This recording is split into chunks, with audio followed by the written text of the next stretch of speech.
Hello everyone and welcome to another episode of Cryptane Weekly. Today is July 1st, Canada Day, if you're up here in the great wide north. And I'm here to just bring you the news for the week, yet again. Anyways, first thing on the docket is, I don't know if you've heard, but Oculus originally announced that they were, implemented DRM on their software, saying that to play the games, you needed to have the Oculus headset Rift plugged in. It would go to tech to see if it was there, and then you would be able to play the game. So the workaround for this was either if you owned an Oculus, you could play this on the Vive, which is what it was preventing, or there was a program called Revive, I think, which you were able to use originally, but once they implemented this DRM, he had to make it in such a way that you could essentially just pirate the games to be able to play it to circumvent this, because originally, Oculus stated that they weren't going to put DRM on their games. They have since backtracked on that and have now removed the DRM.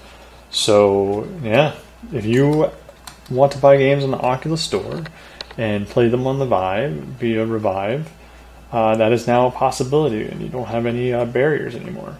So that's great. Next up is Brexit. If you've heard all the news about that, I know I went a little bit over it last week. But how they're going into turmoil and their dollar, the British dollar, is going down, way down. Anyways, there's several tweets going on about how people are reacted to this, and there's a lot of things like, oh, it was mostly the older generation that voted them out, as well as people who have not gotten like post-secondary onward, so to speak. Educations and stuff, which is kind of unsettling. Also, something interesting to take into account when you're thinking about the elections coming up with Trump. I know I said this all before, so just check it out if you're interested in what people are saying. And there's a whole bunch of little funny tweets and stuff.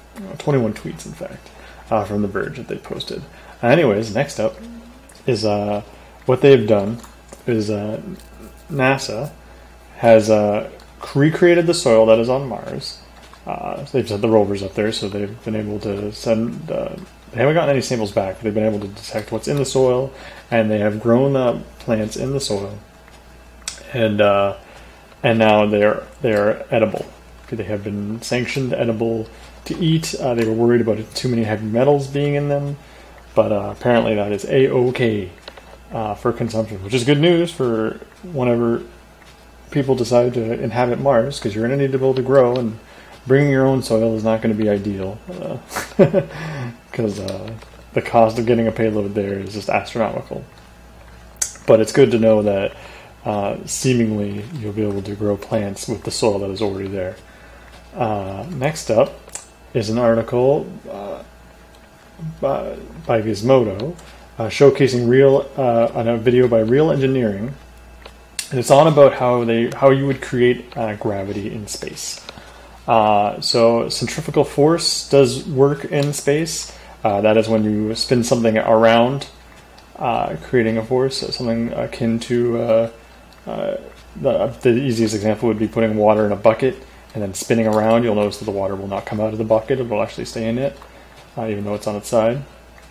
And that is centrifugal force. And something like that, a spinning station would be able to recreate that. The problem is that the only way that this would be reasonable is if it was a gigantic station. Because the problem is if it's too small, then it would spin.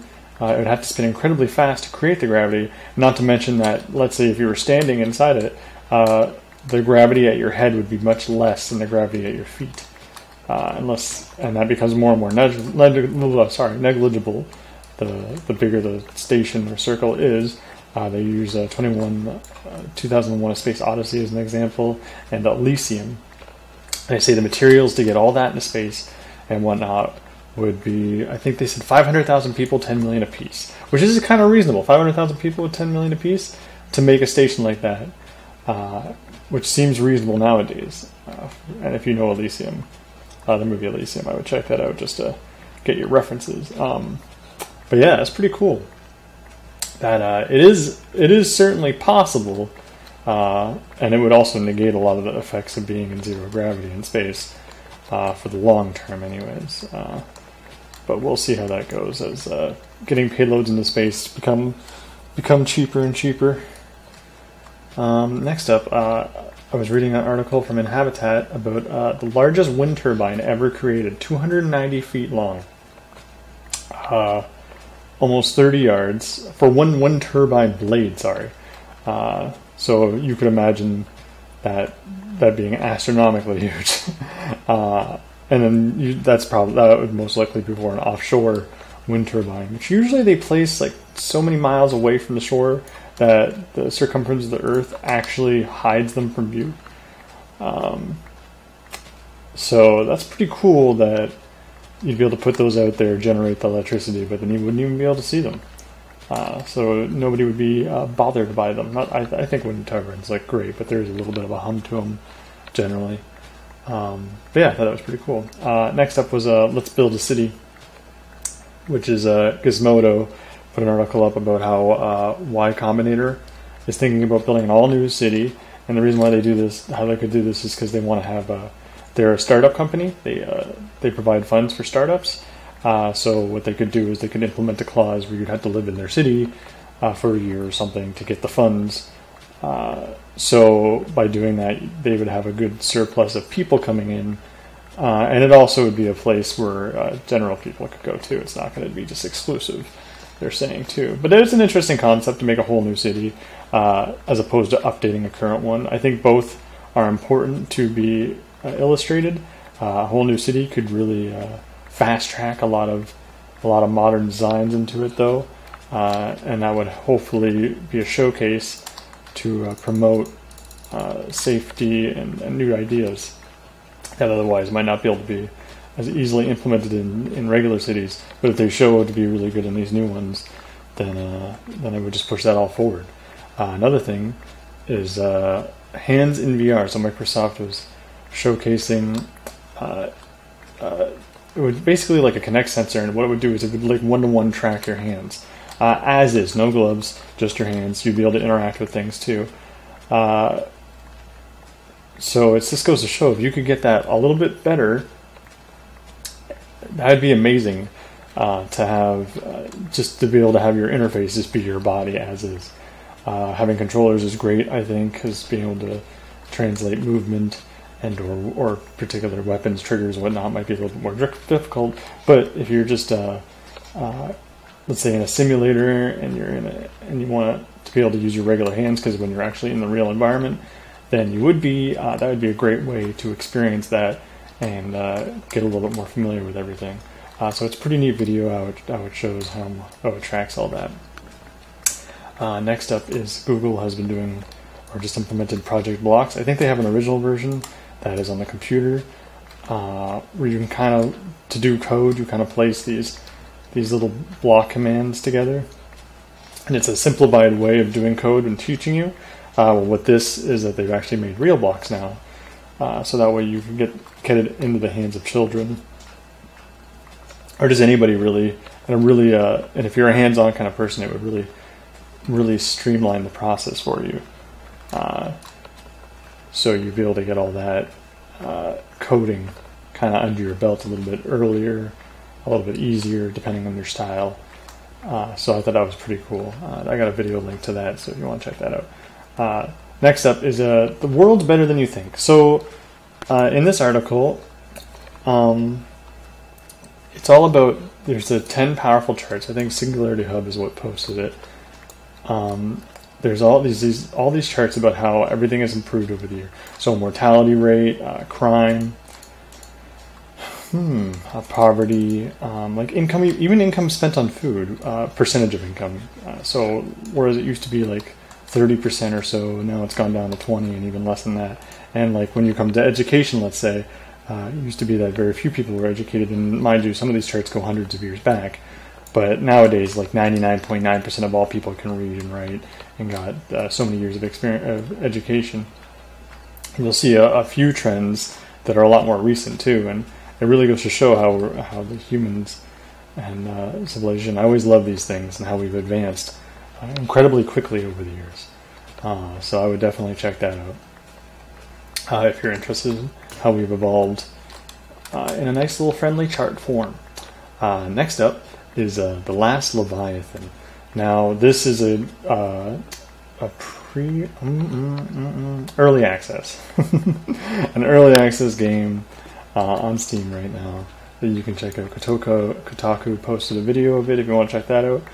Basically, it's a world, mostly ocean, where you can build ships block by block, and you can kind of sail them around.